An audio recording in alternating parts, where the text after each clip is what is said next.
இயேசு கிறிஸ்துவின் நாமத்தில் மீண்டும் உங்களை வாழ்த்துகிறேன்.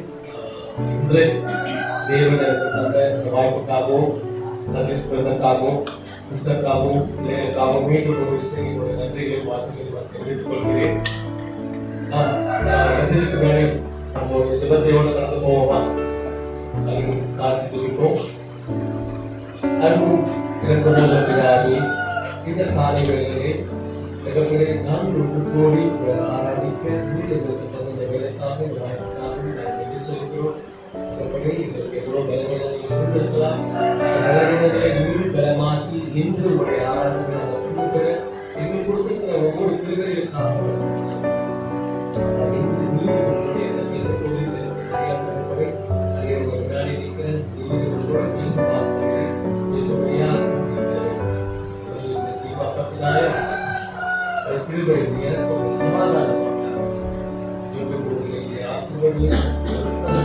சமாதானத்தோட இவர்கள் எதற்காக அழைக்கப்பட்டிருக்கிறார்கள்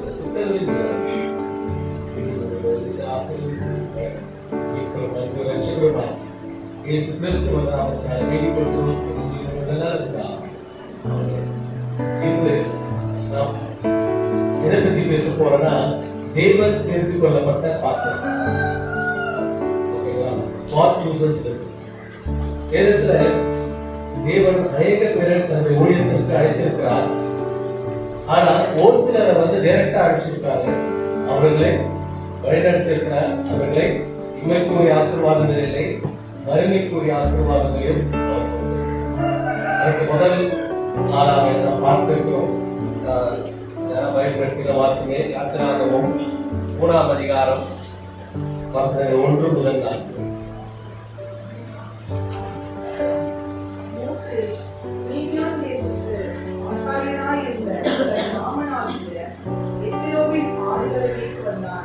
அவன் ஆடுகளை வனாந்தரத்தின் பின்புறத்திலே ஓட்டி ஓரை மட்டும் நட்டான்.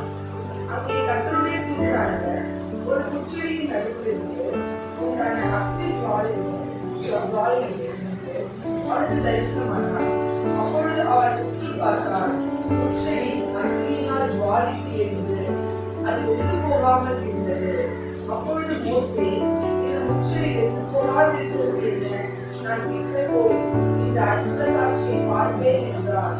அவன் பார்க்கும்படி கிட்ட வருவதை கர்த்தர் கண்டார். முச்செடியின் நடுவில் தேவன் அவனை நோக்கி, மோசே மோசே என்று கூப்பிட்டார். அவன் இதோ அடியேன் என்றான். என்ன சொன்னார்? யார் கூப்பிடுகிறார்? கர்த்தர் அவனை கூப்பிடுகிறார். அவன் என்ன சொல்கிறார்? இதோ அடியேன் என்று.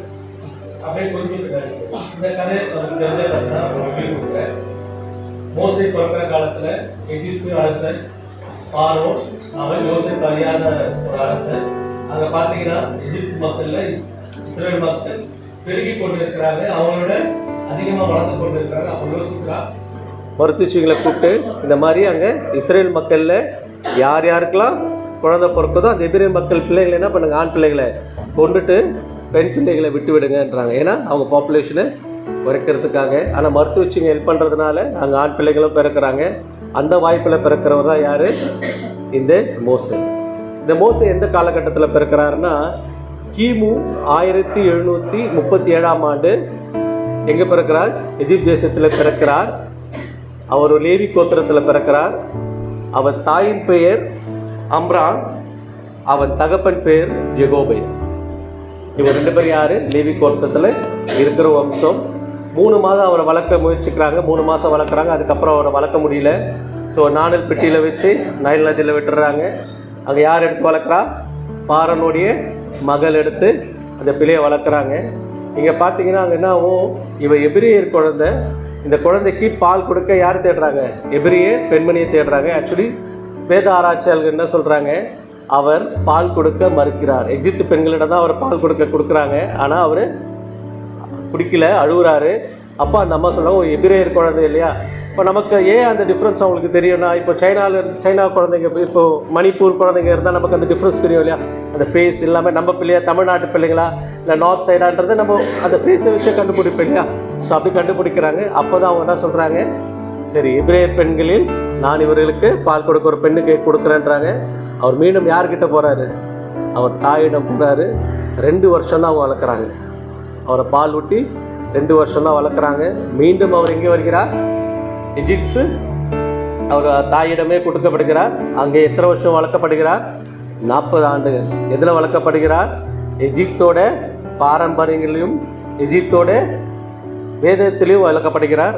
அது அப்போஸ்தலர் 7ஆம் அதிகாரம் வசனம் 22 யாராவது எடுத்துக்கிட்ட வாசனம். மோசே எகிப்தியருடைய சகல சாஸ்திரங்களையும் கற்பிக்கப்பட்டு வாக்கிலும் செய்கையிலும் வல்லவனானான். எதில் வளர்க்கப்படுகிறான்? எகிப்தினுடைய சாஸ்திரிகளிலும், அதாவதுன்னா அவங்களுடைய கலாச்சாரத்தில் அவன் வளர்க்கப்படுகிறான். அவனுக்கு எபிரேய தேவன் யார் என்று தெரியாது. ஸோ அந்த 40 ஆண்டுகள் வளர்க்கப்படும் போது அவன் ஒரு இடத்துக்கு போகிறான். அங்கே ஒரு எகிப்து என்ன பண்ணுறான்? ஒரு எபிரேயர் மனிதனை அடிக்கிறான். இதை பார்த்தோன்னே அவன் என்ன பண்ணுறான்? அந்த எகிப்து மகனை பிடிச்சி கொலை பண்ணிடுறான். பயப்படுறான், நான் மாட்டிக்கிட்டு. அங்கேருந்து எங்கே வருகிறான்? எங்கெங்கே போகிறான்? அதை நம்ம படித்தோமே. மீதியா தேசத்தில் இருக்கிற ஆசாரியனாக இருக்கிற எத்ரோன் இடத்தில் வருகிறான். அங்கே அவன் அவனுடைய மகளை திருமணம் பண்ணி அவனுக்கு 2 பிள்ளைகள் வராங்க. இப்போ இங்கே எத்தனை வருஷம் அவன் வாழ்ந்து கொண்டிருக்கிறான்? இங்கே மீதியாவில் எத்தனை வருஷம் இருக்காங்க? 40 வருஷம் வந்து. இங்கே கடவுள் கூப்பிடும் போது அவன் என்ன சொல்கிறான்? அவன் என்ன சொல்கிறாங்க? இதோ அடியேன் என்றான். அப்போ இந்த கடவுள், அப்போது இந்த மீதியான் எத்ரோ ஆசாரியனாக இருக்கிறான் இல்லையா? அவன் எந்த தெய்வத்துக்கு ஆசாரிய மொழியம் செய்து கொண்டு இருந்தான்? ஆசாரியனா ஒரு கிறிஸ்து தானே. எந்த தெய்வத்துக்கு அவன் பண்ணி கொண்டு? யெகோவா தேவனுக்கு அவன் ஆராதனை செய்து. இதுக்கு ஆதாரம் ஆதியாகமம் புஸ்தகம் 25ஆம் அதிகாரம் வசனங்கள் 1, 2 யாராவது வாசிங்க. ஆபிரகாம் கேத்துரா என்னும் பேர் கொண்ட ஒரு ஸ்திரீயை விவாகம் பண்ணியிருந்தார். அவர் அவனுக்கு சிம்ரானையும் யக்ஷானையும் மேதானையும் மீதியானையும் இஸ்பாக்கையும் சூவாகையும் பெற்றார். யாரை பெற்றார்? மீதியானையும் இஸ்பாக்கையும் சூவாகையும் பெற்றார். அதுக்கு முன்னாடி யார் இருக்கா பாருங்க? மீதியான் இருக்கானா? ஸோ இந்த மீதியான் கோத்திரத்தில் வரவங்க தான் இந்த மீதியா தேசத்தான். இவர் யாரோட பிள்ளைகள்? ஆபிரகாமுடைய பிள்ளைகள். ஸோ அவங்களுக்கு அந்த இஸ்ரவேலுடைய தேவனை அவன் சொல்லி கொடுக்குறான். அந்த வம்சங்கள் நீங்கள் வருகிறது. கடவுள் பார்க்குறாரு, இவனை கரெக்டாக எங்கே திரும்ப சேர்க்குறாரு? மீதியான் தேசத்தில் சேர்க்கிறாரு. அவன் ஆசாரியன் ஆகிய அவன் பேர் என்னங்க? எத்ரோ. இவனுக்கு அந்த எபிரேய தேவன் யெகோவா பற்றி அவனுக்கு சொல்லி கொடுத்து வளர்க்கிறார். தேவனோட திட்டத்தை பார்த்தீங்களா? அவன் 40 வருஷம் எங்கே வளர்றான்? எகிப்துடைய பாரம்பரியங்களிலும் அவங்களோட தெய்வத்தின் வம்சங்களிலும் அதனுடைய கலாச்சாரத்திலும் வளர்க்கப்படுகிறான். அவனுக்கு யெகோவா தேவனை பற்றி தெரியாது. இப்போ அவர் ஊழியத்துக்கு அழைக்கிறார். கடவுளை பற்றி தெரிஞ்சால் தானே ஊழியம் செய்ய முடியும். நீங்கள் நம்ம எல்லாருமே என்ன பண்ணுறோம்? இன்னொரு மதத்துலேருந்து வரோம். டைரெக்டாக வந்து நம்ம தேவனை பற்றி அறிய முடியுமா? அவருடைய வார்த்தையை சொல்ல முடியுமா? இங்கே 40 ஆண்டு காலங்கள். ஏன்னா அவன் என்ன பண்ண போகிறான்? 40 ஆண்டு காலங்கள் அந்த இஸ்ரவேல் மக்களை அவன் வழிநடத்த போகிறான். அவனுக்கு எங்கே கொஞ்சம் கூட அவன் என்ன பண்ணக்கூடாது? பின்வாங்கக்கூடாது. ஸோ அதுக்காக தான் தேவன் அங்கே அழைத்து வருகிறார். அவன் 40 ஆண்டுகள் அங்கே இருக்கிறான். இப்போது தேவன் அவனுக்கு வந்து ஒரு இன்ட்ரொடக்ஷனை கொடுக்குறாரு. என்ன கொடுக்குறாரு? அது யாத்திராகமம் 3ஆம் அதிகாரம் 6ஆம் வசனத்தை வாசிங்க. நான் ஆபிரகாமின் தேவன், ஈசாக்கின் தேவன், யாக்கோபின் தேவனும் ஆகிய உன் பிதாக்களுடைய தேவனாய் இருக்கிறேன் என்றார். என்ன சொல்றாரு? நான் தேவனும் ஈசாக்கின் தேவனும் யாக்கோபின் தேவனும். அப்போ ஏற்கனவே அவனுக்கு அந்த தெய்வத்தை பற்றி அறிந்ததுனால தான் அந்த இன்ட்ரொடக்ஷன் கொடுக்கும் போது ஈ கேன் ஏபிள் டு அக்செப்ட். யாரோ ஒருத்தர் புதுசாக உங்ககிட்ட வந்து ஒரு காரியத்தை கேட்டால் நீங்கள் செய்வீங்களா? செய்ய மாட்டோம். So he understand. அவன் 40 வருஷம் அந்த தேவனை தான் அவன் என்ன பண்ணுறான்? ஆராய்ச்சி கொண்டு இருக்கிறான். ஸோ அப்போ கடவுள் சொல்கிறார், நான் யார்? ஆபிரகாம், ஈசாக்கு, யாக்கோபின் உன் தகப்பனாருடைய தெய்வம். அடுத்தது என்ன பண்ணுறாரு? 10ஆம் அதிகாரத்தில், நீ இஸ்ரவேல் புத்திரராகிய என் ஜனத்தை எகிப்திலிருந்து அழைத்து வரும்படி உன்னை பார்வோனிடத்து அனுப்புவேன், வா என்றார். உடனே அவன் போயிட்டானா? போனானாங்க? கொஞ்சம் பின் வாங்குறார். ஏன்னா அவருக்கு பயம். ஏன் பயம்? ஏற்கனவே அவங்க ஒரு கொலை செஞ்சுட்டு வந்துட்டா. இப்போ போனால் என்ன பண்ணுவாங்க? அவரை பிடிச்சிருவாங்க. அதுக்கு அவருடைய பலவீனத்தை ஒரு ரீசனாக சொல்கிறாரு. அது எங்கே நம்ம வாசிக்கலாம்னா ஆதியாகமம் 4ஆம் அதிகாரம் 10ஆம் வசனம். அது லாஸ்ட் மட்டும் படிங்க. நான் திக்குவாயும் மந்தனாவும் உள்ளவன் என்றான். இன்னைக்கு நம்மளும் இப்படிதான் இருக்கும். பைபிள் சர்ச்சுக்கு வரோம், எல்லாம் கேட்குறோம், எல்லாமே பண்ணுறோம். ஆனால் கடவுள் ஊழியம் இன்னைக்கு கிளாஸ் கொடுக்க போகலான்னும் போது அப்படி பின்வாங்க. ஏன்னா பயம். அந்த பயம் இருக்கக்கூடாதுங்க. ஏன்னா கடவுள் அழைச்சார்னா அவர் நம்மளோட கடந்து வருவார். நமக்கு அவருக்கு தெரிய மாட்டார். ஆனால் அவருடைய தெய்வ தூதர்கள்லாம் பண்ணுவாங்க, நம்மளோட கடந்து வரார். அவன் அந்த வார்த்தையை சொல்கிறான். ஆனால் என்ன பண்ணுறான்? அவன் அந்த ஊழியத்தை செய்ய போகிறான். தேவன் அவன் கூட பேசிட்டே இருந்தான். 1 நாள் 2 நாள் இல்லை, 40 ஆண்டு காலங்கள், தன் மரண நாட்கள் வரைக்கும் தேவன் அவனோடு இருந்தார்.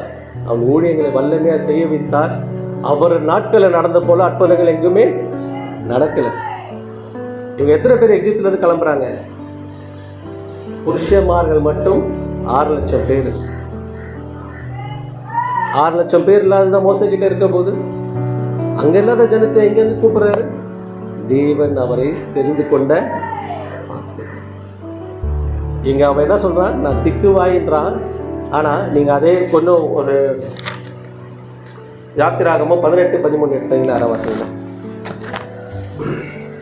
மறுநாள் மோசே ஜனங்களின் யாரும் சற்று உட்கார்ந்தான். ஜனங்கள் காலமே அல்லால் மட்டும் மோசேக்கு முன்பாக உட்கார்ந்தார்கள். அடுத்தது 16 படிங்க, லாஸ்ட்ல. யாவர் காலில் நின்றானால் எழுதி வைக்கிறார்கள். அவர்களுக்குள்ள வழக்கை தீர்த்து வேறு கட்டளைகளும் அவருடைய பிரமாணங்களும் தெரிவித்தே நின்றான். என்ன பண்ணுறான்? காலையிலேருந்து சாயங்காலம் வரைக்கும் என்ன பண்ணுறான்? அவன் வழக்குக்கும் தேவனை பற்றி வார்த்தைகளும் சொல்லி கொண்டிருக்கான். ஒரு திக்குவாயால் அந்த காரியத்தை செய்ய முடியுமா? ஸோ அவரோட அழைப்புக்கு நம்ம ஒப்பு கொடுக்கும் போது நமக்குள்ளே இருக்கிற பலவீனங்களையும் அவர் என்ன பண்ணுறாரு? மாற்றி கொடுக்குறார். இதுவரை அதுக்கப்புறம் அவன் திக்குவாயின்றது எங்குமே பதிவாக இல்லை. இப்போ இதிலே தெரிய வேண்டாமா? காலேருந்து ஒரு ஈவினிங் வரைக்கும் ஒருத்தர் திக்குவாய் இருக்கிறவன் எப்படி தேவனுடைய வார்த்தை சொல்ல முடியும்? சரி, அவர் சொல்ல ரெடியாக இருந்தால் நம்ம போய் கேட்க முடியுமா? அவர் என்ன சொல்கிறான்றது நமக்கு புரியாது. ஸோ அவருடைய பலவீனங்களே என்ன பண்ணுறார்? தேவன் எடுத்து போடுகிறார். இதோட பெரிய காரியத்தை செய்கிறாரு. உபாகமம் 34 வசனங்கள் 5-6 அது படி. அப்படியே கர்த்தரின் தாசனாகிய மோசே மோவாப் தேசமான அவ்விடத்திலே கர்த்தருடைய வார்த்தையின்படியே மரித்தார். அவர் அவனை மோவாப் தேசத்தில் உள்ள பெத்தேயோருக்கு எதிரான பள்ளத்தாக்கிலே அடக்கம் பண்ணினார். யார் பண்ணினா? அடக்கம் பண்ணினார். யார்? அவருடைய ஃபியூனரல் சர்வீஸ் யார் பண்ணுறா? பிதாவானவர் பண்ணுறார். இந்த பாக்கியம் எத்தனை பேருக்கு பைபிளில் இருக்குது? யாருக்குமே கிடையாதுங்க. இவன் நமக்கும் கிடையாது. அவன் கானான் தேசத்துக்குள்ளே போல, ஆனால் தேவன் சகல ஆசீர்வாதங்களையும் அவர் கொடுத்தார். இதோட பெரிய ஸ்லாக்கியம் இந்த 5 ஆகமங்களையும் யார் எழுதினா தெரியுங்களா? மோசே தான் எழுதினார். தேவன் டிக்டேட் பண்ண தனுஷ். இந்த 5 ஆகமும் இல்லைன்னா இன்றைக்கி இந்த பைபிளில் எதுவுமே கிடையாது. ஜூஸில் அவங்க வாசிக்கிறதே, பிள்ளைங்களுக்கு சொல்லிக் கொடுக்கறதே இந்த தோரா தான், இந்த புக் ஆஃப் லா. இப்படிப்பட்ட தேவன் அவரை அழைத்தார். அவர் ஊழியத்துக்கு அவர் ஒப்பு கொடுத்தார். அவருடைய பலவீனங்களை மாற்றினார். அவர் கூட இருந்து சகல வேத வாக்கியங்களை எழுத வைத்தார். இம்மைக்குரியதில் மறுமைக்குரிய ஆசீர்வாதங்களை கொடுத்துருக்கிறார். இன்னைக்கு இத்தனை ஆண்டுகள் நம்மளும் படிக்கிறோம். இனி வர ஜென்ரேஷன் என்ன பண்ண போகிறாங்க? இதை படிக்க போகிறாங்க, படிச்சுட்டே இருப்பாங்க. மனுஷர்கள் இருக்கிற வரைக்கும், கிறிஸ்துவ இருக்கிற வரைக்கும் இந்த பைபிள் என்ன பண்ண போகிறாங்க? இதை படிச்சு கொண்டே இருக்க. ஸோ நம்மளும் நம்மளை அப்படி விட்டு கொடுத்தாலும் என்ன பண்ணுவார் தேவன்? இப்படிப்பட்ட நம்ம விட்டு கொடுக்கறது இல்லைங்க. நம்ம ஏதாவது ஒரு காரணங்கள் சொல்லிக்கொண்டே கடந்து போய்கொண்டே தான் இருக்கிறோம். இங்கே நம்ம ஒரு சிறு கூட்டமாக இருக்கலாம். தேவன் இங்கேருந்து நிறைய காரியங்களை செய்யலாம். இன்னைக்கு ஒரு தாஜ்மஹாலை பற்றி படிக்கிறீங்கன்னா ஹிஸ்ட்ரி தெரிஞ்சால் அது கதையை பற்றி உங்களுக்கு தெரிய முடியும். மோசே யாருன்னு தெரிஞ்சாலும், அவர் எதுக்கு அழைக்கப்பட்டார் தெரிஞ்சாதான் நம்மளுடைய அழைப்பு என்னன்றது நம்ம என்ன பண்ண முடியும்? உணர முடியும். ஆமாங்களே இல்லைங்களா? அடுத்த ஒரு கேரக்டரை நம்ம பார்த்தோம். அப்போஸ்தலர் நடவடிக்கை புஸ்தகம் 9ஆம் அதிகாரம் வசனங்கள் 3 முதல் 6 வரை. அவன் பிரயாணமாய் போய் அவசரமாக செல்லும்போது அருகிலே வானத்திலிருந்து ஒரு ஒளி அவனுக்கு பிரகாசித்தது. அவன் தலையிலே விழுந்தார். அப்பொழுது சவுலே, சவுலே, நீ என்னை ஏன் துன்பப்படுத்துகிறாய் என்று கண்ணுடனே சொல்லுகிற ஒரு சத்தத்தை கேட்டார். அதற்கு அவன், ஆண்டவரே, நீ யார் என்றான். அதற்கு கர்த்தர், நீ துன்பப்படுத்துகிற இயேசு நானே. உள்ளில் உதைக்கிறது உனக்கு கடினமாம் என்றார். அவன் நடுங்கி திகைத்து, ஆண்டவரே, நான் என்ன செய்ய சுத்தமாய் இருக்கிறேன் என்றான். அதற்கு கர்த்தர், நீ எழுந்து பட்டணத்துக்குள்ளே போ, நீ செய்ய வேண்டியது அங்கே உனக்கு சொல்லப்படும் என்றார். இப்போ இது யார் உங்களுக்கு தெரிஞ்சிருக்கோம்? சவுல் பவுலான ஒரு காரியம். அதுக்கு பவுல் யார்? இவர் கிபி 5ஆம் ஆண்டு ரோம குடிமை உரிமை இப்போ குடிமை உரிமையில் பிறக்கிறாரு. எங்கே பிறக்கிறாரு? அவர் தரசு பட்டணத்தில் பிறக்கிறாரு. இவர் எந்த கோத்திரத்துலேருந்து வர்றாருன்னா பெஞ்சமின் கோத்திரத்தில் பிறந்த ஒரு மகன். பெஞ்சமின் கோத்திரத்தில் பிறக்கிற மகன் எப்படி ரோம நாட்டில் வந்து குடியுரிமை பெற முடியும்? இப்போ இவர் இந்தியாவில் இருக்கிறவங்க அமெரிக்காவில் க்ரீன் கார்டு வாங்கலையா? அந்த மாதிரி தான். ஏன்னா அவங்க தகப்பனார் அந்த ரோம குடியுரிமையில் டென்ட், அதை கூரை பிரிக்கிற அதாவது டென்ட் மேக்கர் சொல்லுவாங்க, கூடாரம் போடுகிற வியாபாரம் செய்து கொண்டிருந்தார். ஸோ அந்த உரிமையில் தான் அவருக்கு என்ன பண்ணுறாங்க, அந்த ரோம குடியுரிமையை அவருக்கு கொடுக்குறாங்க. அவருக்கு 3 மொழி தெரியும். கிரேக்க மொழி, எபிரேய மொழி, அரமிக் மொழி தெரியும். அந்த காலத்தில் ஜீசஸ்லாம் பேசினது வந்து அராமிக் மொழி தான். அரமிக்னு சொல்லுவாங்க, அராபிக் கிடையாது, அராமிக். இந்த 3 மொழியில் அவர் நல்லவராக இருந்தார். கமாலியன் கிட்ட என்ன பண்ணார்? வேத வாக்கியங்களை படித்தார். கமாலியன்றவர் பெரியவர், வந்து லா ஆஃப் ஜூஸோட லாவில் ரொம்ப பெருமைவாதி. Is doctorate முடித்தவர். அவர்கிட்ட என்ன பண்ணுறாரு? இவர் பயிற்சி பெறுகிறார். அவர் ஒரு பரிசேயன். Is a packs. அவங்களுக்கு உயிர்த்தெழுதல் மேலே நம்பிக்கை இருக்கும். அவங்க மேசியா வராருன்னு அவருக்கு தெரியும். ஆனால் இயேசு கிறிஸ்துவை அவர் மேசியாக ஏற்றுக்கொள்ளவில்லை. யாரெல்லாம் கிறிஸ்துவ பற்றி பேசுகிறாங்க என்ன பண்ணுறாரு? போட்டு அடித்து என்ன பண்ணுறாரு? அவரை காலி பண்ணுறாரு. அந்த விஷயத்தை நம்ம எங்கே பார்க்கலாம்னா அப்போஸ்தலர் 8ஆம் அதிகாரம் 3ஆம் வசனத்தை யாராவது பேசுங்களேன்.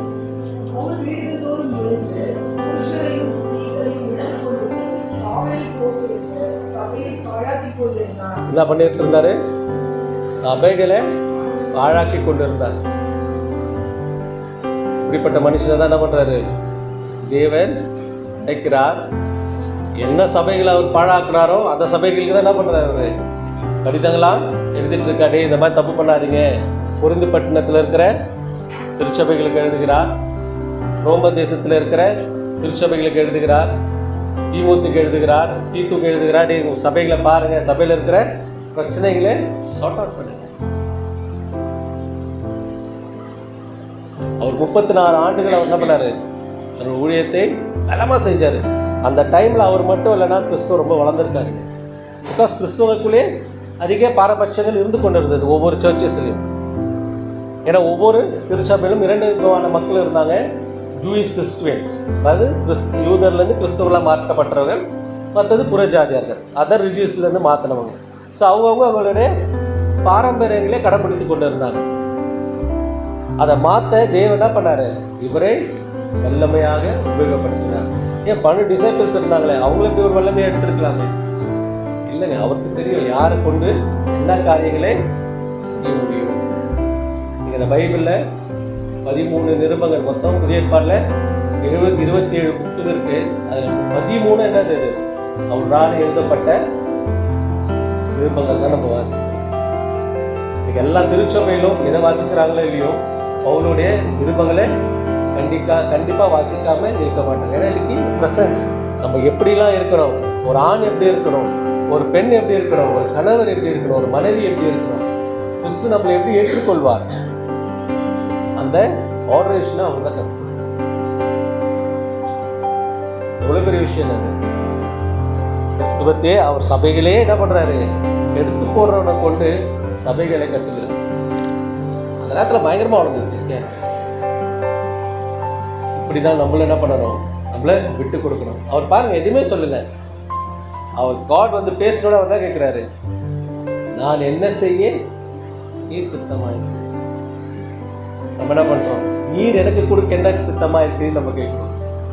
ஒரு கடவுள்கிட்ட தானே கேட்குறோம், எனக்கு இது வேணும். எனக்கு ஜீசஸ் நம்ம முன்னாடி நின்றான்னு வச்சுங்களேன், நம்ம கொடுக்குற பட்டியல் அவர் எடுத்துகிட்டு போனாலும் அவர் ஒருத்தர்கிட்ட கேட்டாலே போதும், கொஞ்சம் வச்சுக்காத இல்லைங்க. ஆனால் நம்மளை அவர் ஒப்பு கொடுக்கணும். நமக்கு தேவை இருக்குது, இல்லை நான் சொல்லலை. ஆனால் நம்மளை ஒப்பு கொடுக்கும் போது தேவன் என்ன பண்ணுறாரு, என்னுடைய எல்லா பலவீனங்களும் அவர் பார்த்து கொடுக்கிறார்.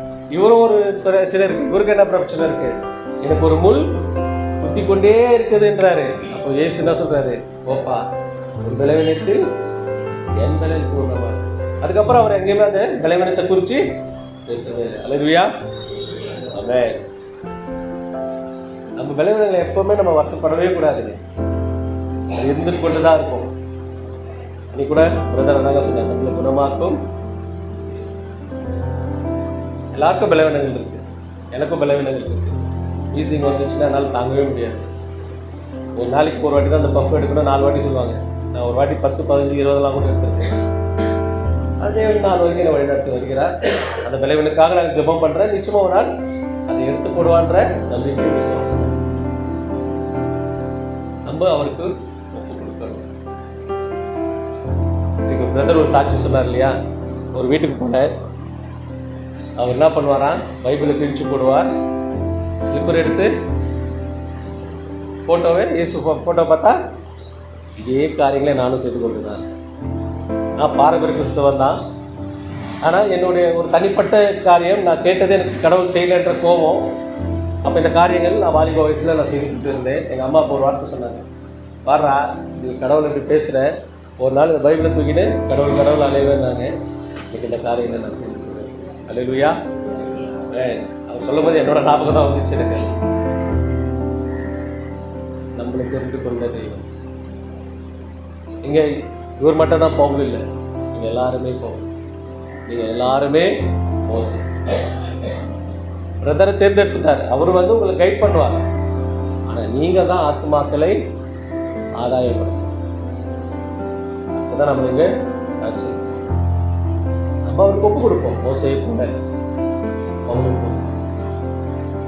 பவுல் கிட்டத்தட்ட கிபி 667ஆம் ஆண்டு நீர மன்னன் காலத்தில் அவர் தலைவெட்டி மரணமடைக்கப்பட்டார். அவர் கடைசியாக எழுதின நிருபம் வந்து 2 தீமோத்தேயு.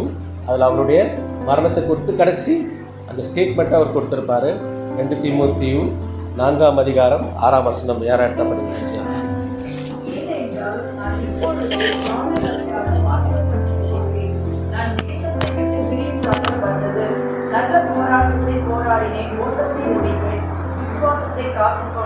அவ்வளோதான் ஸ்டார். ஏன்னா அவருடைய மரணம் அவருக்கு தெரிஞ்சிச்சு. அவரை வந்து கிபி 67ஆம் ஆண்டு அவரை அரெஸ்ட் பண்ணுறாங்க ரோமன் தேசத்தில். 1 வருஷம் அங்கே இருக்கார். வேகமாக இது எழுதுறாரு. 2 தீமோத்தேயு கடிதம் எழுதுறாரு. என்னத்தை குறித்து எழுதுறாரு, விசுவாசத்தில் ஸ்ட்ராங்காக இருப்பா, இனி உனக்கு பிரச்சனை வரும், ஆனால் நீ என்ன பண்ணணும், ஸ்ட்ராங்காக இருக்கணும்னு சொல்லிட்டு எழுதிட்டு, என்னோடய ஓட்டத்தை நான் முடிச்சுட்டேன், இனியோட என் காரியம் முடிஞ்சிடும், இனி நீங்கள் தான் என்ன பண்ணணும், உங்கள் திருச்சபைகளை வளர்க்கணுன்றதை திமுக மாத்திரம் இல்லை, இது நமக்கும் அவர் எழுதுகிறார். ஹல்லேலூயா. ஸோ இப்படிப்பட்ட அப்போ தேவன் இவரை கொண்டு என்ன பண்ணார், 13 நிருபங்களை அவர் எழுத வைத்தார். இன்றைக்கும் நம்ம படிச்சுட்டு இருக்கோம். இனி வர காலங்கள் என்ன பண்ணுவாங்க, படிப்பாங்க. அப்போ தேவன் ஒருத்தரை அழைத்தார் என்றால் சும்மா அவர் விட்டுற மாட்டாருங்க. He will give all your blessings. உன்னோட பலவீனங்களை எடுப்பார், உன்னை ஆசீர்வதிப்பார், உன் பிள்ளைகளை ஆசீர்வதிப்பார், ஒரு பேரை பெருமைப்படுத்துவார். ஹல்லேலூயா. சார்த்தது 3வது நம்ம பார்க்க இருக்கிற காரியம் மத்தேயு 4ஆம் அதிகாரம் வசனங்கள் 21 22.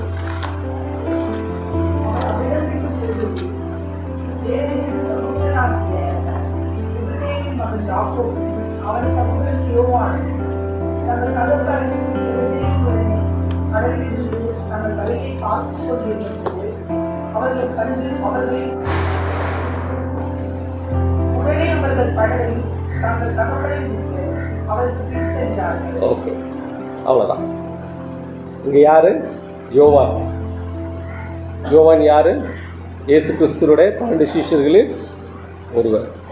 என்ன பண்ணுறாரு?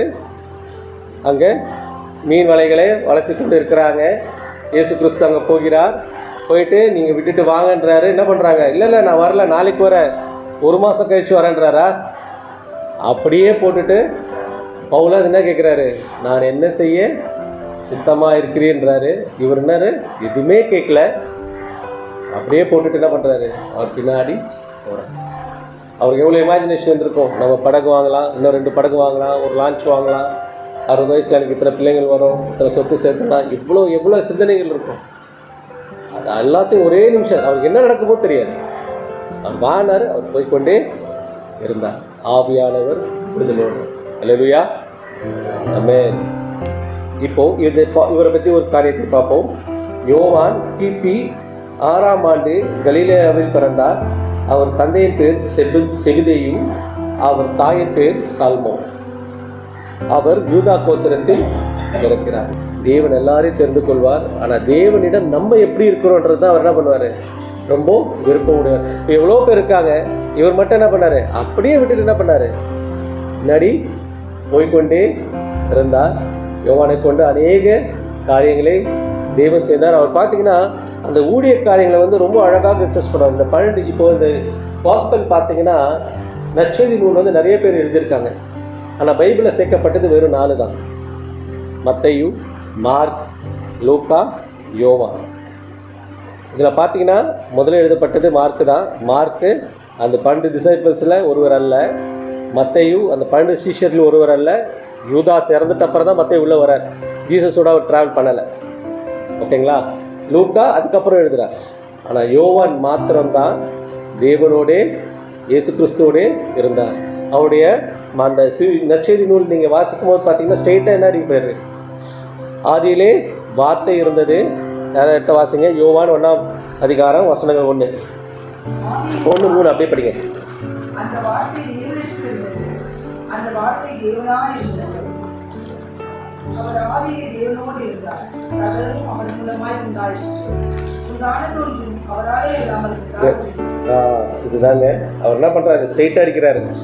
ஆதியிலே வார்த்தை இருந்தது, அந்த வார்த்தை தேவனிடத்தில் இருந்தது, அந்த வார்த்தை தேவனாக இருந்தது, அவர் ஆதியிலே தேவனோடு இருந்தார். யார் இருந்தார் தேவனோடு?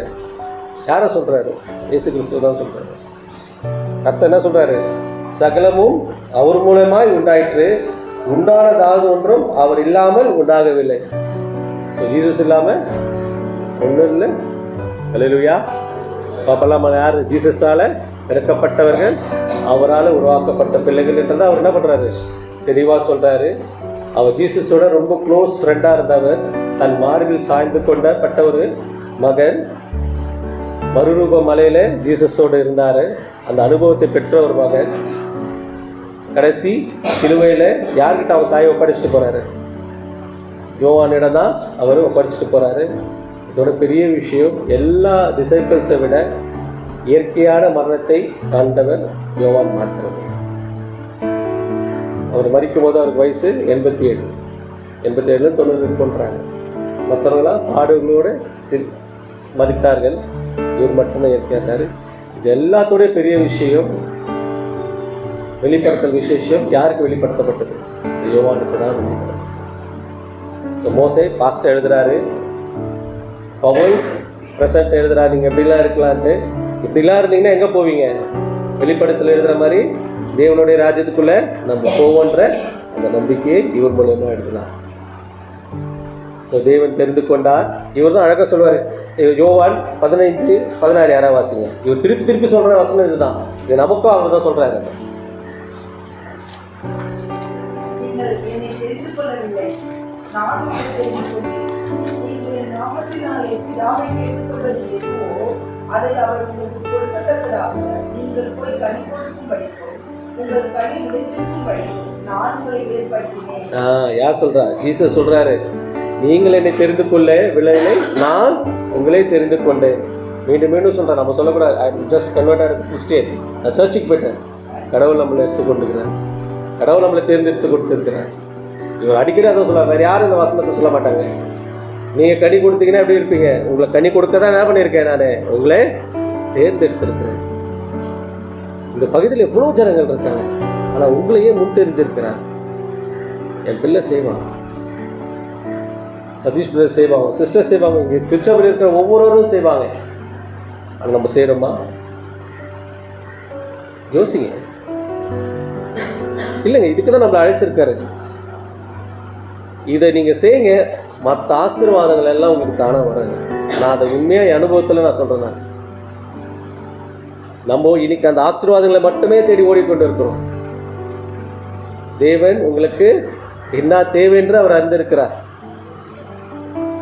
உன் பிள்ளைகளுக்கு நீ மீனை கேட்டால் நான் பாம்பை தருவேனா? அதிலும் மேலானவைகளை அவர் கொடுக்கிறது. இவர் என்ன அழகாக சொல்றாரு பாருங்க. யோவான் 12ஆம் அதிகாரம் 26ஆம் வசனம்.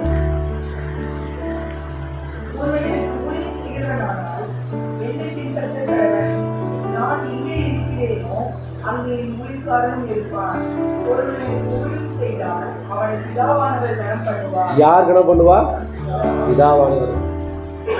நம்ம யாரோட இருப்போமா? இயேசு கிறிஸ்துவோட இருப்போம். இதை விட ஒரு பெரிய பிளெஸிங்ஸ் எதாங்க இருக்கு அந்த உலகத்தில். அவர் நம்மளோட இருந்தார்னா நமக்கு ஏதாவது பிரச்சனை வருமா?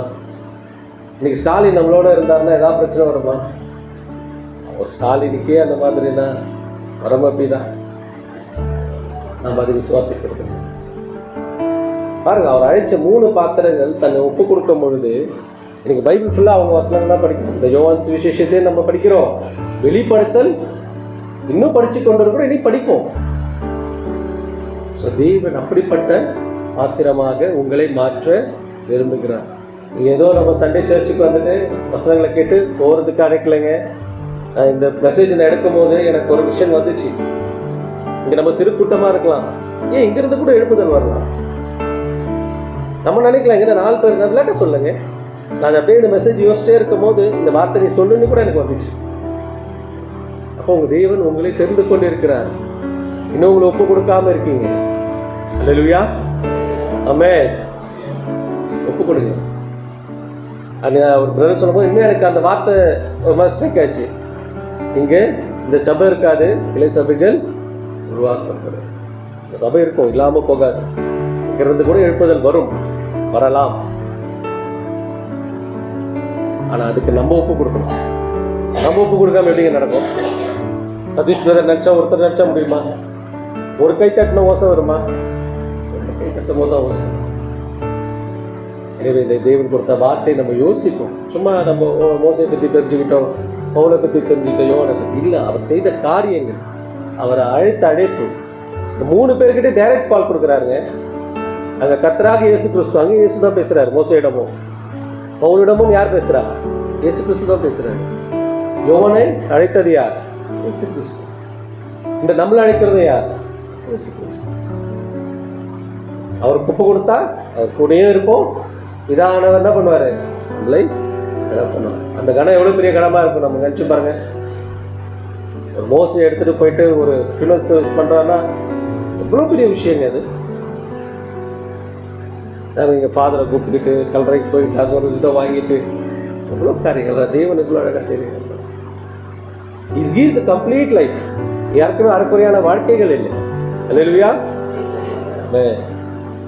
சில காலை வேளையில் தேவன் நம்மளோட பேசியிருப்பார்ன்றதை நம்ம விசுவாசிப்போம். நம்மளை அவருக்கு ஒப்பு கொடுப்போம். இன்னும் அதிகமாக அவருக்காக நம்ம ஊழியங்கள் செய்வோம். நிச்சயமாக தேவன் இங்கிருந்து எழுப்புதலை உங்கள் மூலியமாக கொடுப்பார் என்பதை நாம் விசுவாசித்து அதற்காக ஒவ்வொரு நாளும் நாம் ஜெபிப்போம். கண்களை தாழ்த்தி ஜெபிப்போம். எங்களை அதிகமாக நேசிக்கும் எங்கள் நல்ல தகப்பனே, எகோவா தேவனே, ஏசப்பா, அப்பா, உங்களுடைய அழைப்பை குறித்து இவர்கள் மத்தியில் நீர் பேசியிருக்கிறீர். ஏதோ நாங்கள் இதை ப்ரிப்பேர் பண்ணிட்டு வந்துட்டு இவங்களுக்கு சொல்கிறோம் இல்லைப்பா. நீர் இவர்களை குறித்து ஒரு திட்டங்கள் வைத்திருக்கிறீர். அதுக்காக தான் ஒவ்வொரு வாரமும் இவர்களோடு இடைப்பட்டு என் ஊழியத்துக்கு வான் நீர் அழைத்து கொண்டு இருக்கிறார்ப்பா.